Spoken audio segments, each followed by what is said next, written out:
حضرت سیدنا علی المرتضیٰ شیر خدا کرم اللہ وجہ الکریم نے فرمایا اللہ تعالیٰ 3 گھروں سے نفرت کرتا ہے. اللہ تعالیٰ 3 گھروں کو نفرت کی نگاہ سے دیکھتا ہے، غضب کی نگاہ سے دیکھتا ہے. پوچھا گیا حضرت وہ 3 منحوس گھر کون کون سے ہیں جن کو اللہ تعالیٰ نفرت کی نگاہ سے دیکھتا ہے، جن سے اللہ تعالیٰ نفرت کرتا ہے؟ حضرت علی رضی اللہ تعالیٰ عنہ نے فرمایا میاں پہلا گھر وہ جس گھر میں بیٹی کی آنکھوں سے آنسو نکلتے ہیں، جس گھر میں بیٹی جیسی رحمت کو ذلیل کیا جاتا ہو، جس گھر میں بیٹی جیسی خدا کی رحمت کی قدر نہ کی جاتی ہو، پریشان کیا جاتا ہو، جس گھر میں بیٹی کو ذلیل و خوار کیا جاتا ہو، اس گھر کو اللہ تعالیٰ نفرت کی نگاہ سے دیکھتا ہے. اس گھر کو، گھر میں رہنے والوں کو اللہ تعالیٰ غضب کی نگاہ سے دیکھتا ہے. میرے بھائیوں، بیٹی کا دل کبھی نہ توڑنا، خدارا بیٹی کا دل کبھی نہ توڑنا. جب بیٹی روتی ہے تو بیٹی کے آنسوؤں کے بدلے اللہ تعالیٰ گھر میں رحمت اٹھا دیتا ہے. گھر میں رحمت ہمیشہ کے لیے ختم ہو جاتی ہے، برکت ہمیشہ کے لیے ختم ہو جاتی ہے. جب بیٹی شادی کر کے باپ کے گھر سے رخصت ہوتی ہے تو وہ جاتے جاتے 3 چیزیں بھی لے کے جاتی ہے، 3 اہم چیزیں بھی لے کے جاتی ہے. پتہ ہے وہ کون سی 3 چیزیں؟ ایک باپ کے گھر کی رونق بھی ساتھ لے کے جاتی ہے. دوسرا باپ کے سامنے کیے ناز و نخرے وہ بھی ساتھ لے کے جاتی. تیسرا باپ کی نوکری، باپ کی نوکری غلامی بھی ساتھ لے کے جاتی ہے. کسی نے کہا تھا بیٹی تو بوجھ ہوتی ہے، شکر ہے خدا نے مجھے بیٹی عطا نہیں کی.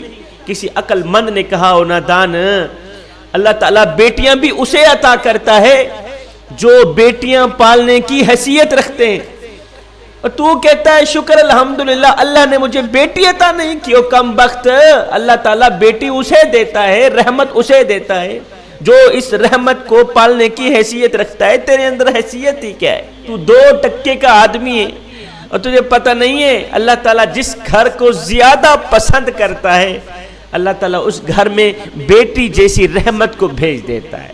جوانوں، اللہ تعالیٰ کو 3 گھروں سے زیادہ نفرت ہے. 3 گھروں کو اللہ تعالیٰ نفرت کی نگاہ سے دیکھتا ہے. پہلا وہ گھر جس گھر میں بیٹی جیسی رحمت کی آنکھوں سے آنسو نکلتے ہوں. دوسرا وہ گھر جس گھر میں مہمان آئیں اور مہمانوں کا آنا گھر والوں کو پسند نہ ہو. جس گھر کے لوگوں کو مہمانوں کا آنا پسند نہیں ہوتا اس گھر کو اللہ تعالیٰ غضب کی نگاہ سے دیکھتا ہے. اس گھر سے، گھر والوں سے اللہ تعالیٰ نفرت کرتا ہے. حضرت سیدنا علی المرتضیٰ شیر خدا نے فرمایا لوگو 3 رحمتیں ایسی ہیں جو انسان قبول نہیں کرتا. اگر انسان خدا تعالیٰ کی ان 3 رحمتوں کو خوشی سے قبول کر لے تو غنی ہو جائے، مالا مال ہو جائے. 3 رحمتوں کو اگر حضرت انسان خوشی سے قبول کر لے. وہ 3 رحمتیں کون کون سی ہیں؟ پہلی رحمت بیٹی کا آنا. بیٹی کا آنا اگر انسان خوشی سے قبول کر لے مالا مال ہو جائے، غنی ہو جائے، بادشاہ بن جائے. دوسرا گھر میں مہمان کا آنا، مہمان کوئی بھی ہو، مہمان کا آنا بھی خدا تعالیٰ کی رحمتوں میں سے ایک بہت بڑی رحمت ہے. جو بندہ اس رحمت کو قبول کرتا ہے وہ جلد مالا مال بن جاتا ہے. تیسرا بیماری کا آنا. بیماری بھی جب انسان کے اندر آتی ہے تو گناہ جھڑتے ہیں. یہ بھی اللہ تعالیٰ کی رحمتوں میں سے ایک رحمت. یہ 3 رحمتیں ایسی ہیں جس کو انسان خوشی سے قبول نہیں کرتے، اور جو ان تینوں رحمتوں کو خوشی سے قبول کرتے ہیں وہ مالا مال بن جاتے ہیں. حضرت سیدنا ابراہیم علیہ السلام کی عادت مبارکہ تھی، آپ کے گھر جب تک مہمان نہ آتا آپ کھانا نہیں کھاتے تھے. ایک دن مہمان نہ آیا، آپ نے کھانا نہیں کھایا. دوسرے دن بھی نہ آیا، تیسرے دن بھی نہ آیا. 3 دن کے بھوکے حضرت سیدنا ابراہیم علیہ السلام. 3 دن مہمان نہ آیا، آپ نے کھانے کو ہاتھ نہیں لگایا، کھانا نہیں کھایا. گھر سے باہر نکلے جاؤں مہمان کو ڈھونڈوں، مہمان نہیں ہے، بھوک تڑپا رہی. گھر سے باہر نکلے، کہاں جا رہے ہیں؟ مہمان کو تلاش کرنے جا رہے. جاتے جاتے ایک شخص ملا، میاں تو نے کھانا کھانا ہے، روٹی کھانا؟ اس نے کہا جی کھانی، مجھے بھوک لگی. پھر جلدی دسترخوان بچھایا، دسترخوان پہ مہمان کو بٹھایا، خود بسم اللہ پڑھ کر کھانا کھانے لگے. اس مہمان نے بغیر بسم اللہ کے کھانا کھانا شروع کر دیا۔ آپ نے فرمایا اوئے تو نے بسم اللہ کیوں نہیں پڑھی؟ اس نے کہا جی میں تو آتش پرست ہوں، میں مسلمان تھوڑی ہوں، میں تو آتش پرست ہوں، میرا بسم اللہ کے ساتھ کیا لینا دینا، بسم اللہ کے ساتھ کیا تعلق میرا؟ آپ نے فرمایا اگر تو آتش پرست ہے تو پھر اٹھ کے چلا جائے، میں تجھے کھانا نہیں کھلا۔ وہ آتش پرست وہاں سے اٹھ کے چلا گیا۔ تھوڑی دیر کے بعد اللہ کے نبی حضرت ابراہیم علیہ السلام نے دونوں ہاتھ اٹھائے، عرض کی مالک کوئی مہمان بھیج، 3 دن کا بھوکا ہوں۔ میرے اللہ نے فرمایا میرے ابراہیم میں نے مہمان تو بھیجا تھا، تو نے میرے مہمان کی قدر ہی نہیں کی۔ میں نے مہمان تو بھیجا تھا، ایک خاص مہمان بھیجا تھا، تو نے میرے مہمان کی قدر ہی نہیں کی۔ مالک وہ تو آتش پرست تھا، وہ تو آگ کی پوجا کرنے والا تھا، اس نے بسم اللہ ہی نہیں پڑھی، میں اس کو کھانا کیسے کھلاتا؟ میرے اللہ نے فرمایا اور میرے ابراہیم میرے خلیل اللہ وہ آتش پرست تھا، آگ کی پوجا کیا کرتا تھا، اس کا سارا خاندان آگ کی پوجا کرتا ہے، اس کے بچے بھی آگ کی پوجا کرتے ہیں، آگ کو خدا مانتے ہیں۔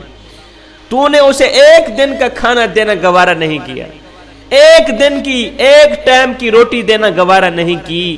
دیکھ تو صحیح میں کتنا کریم ہوں، 80 سال سے اسے کھلا بھی رہا ہوں، اسے پلا بھی رہا ہوں۔ تو یہ جو مہمان ہوتا ہے، مہمان کوئی بھی ہو، خدا تعالیٰ کی رحمتوں میں سے ایک رحمت بن کے آتا ہے، تو مہمان کی قدر کیجیے گا۔ تیسرا گھر، اللہ تعالیٰ جس گھر سے نفرت کرتا ہے، نفرت کی نگاہ سے دیکھتا ہے، یہ گھر وہ ہے جس گھر میں اولاد کے جوان ہوتے ہوئے بھی بوڑھے والدین پریشان ہیں، بوڑھے والدین کو دکھ ملتے ہوں، درد ملتے ہوں، طرح طرح کی تکلیفوں میں مبتلا ہوں، اولاد جوان ہے، جوان اولاد کے ہوتے ہوئے بھی بوڑھے والدین پریشان رہتے ہوں، ان گھر والوں کو بھی اللہ تعالیٰ نفرت کی نگاہ سے دیکھتا ہے، اللہ تعالیٰ ایسے گھر سے نفرت کرتا ہے۔ تو یہ 3 گھر ایسے ہیں جن کو اللہ تعالیٰ غضب کی نگاہ سے دیکھتا ہے۔ خدارہ میاں، خدارہ جوانوں، گھر میں مہمان آ جائے، مہمان بھی اللہ تعالیٰ کی رحمتوں میں سے ایک رحمت ہے۔ گھر میں بیٹی آ جائے، بیٹی پیدا ہو جائے تو خوشیاں منایا کرو، بیٹی بھی خدا تعالیٰ کی رحمتوں میں سے ایک رحمت بن کر آتی ہے۔ باپ کو امیر بنانے کے لیے آتی ہے۔ گھر میں بوڑھے والدین کو پریشان نہ رکھا کرو، بوڑھے والدین کو تنگ نہ کیا کرو، ذلیل نہ کیا کرو۔ جوانو، اگر بوڑھے والدین کی چٹی داڑھی کا حیا نہیں کر سکتے تو کوئی بات نہیں، بوڑھے والدین کو پریشان بھی نہ کیا کرو، بوڑھے والدین کو پریشان بھی نہ کیا کرو۔ میں دعا کرتا ہوں اللہ تعالیٰ ہمیں بوڑھے والدین کی خدمت کرنے کی توفیق عطا فرمائے، بوڑھے والدین کے دکھوں کو اپنے دکھ سمجھ کر، بوڑھے والدین کے دردوں کو، بوڑھے والدین کی بیماری کو، تکلیفوں کو اپنی تکلیفیں سمجھ کر اللہ تعالیٰ ہمیں ان کا علاج کرنے کی توفیق عطا فرمائے۔ اللہ تعالیٰ ہمیں صراط مستقیم پر چلنے کی توفیق عطا فرمائے۔ آمین ثم آمین۔ وما علینا الا البلاغ المبین۔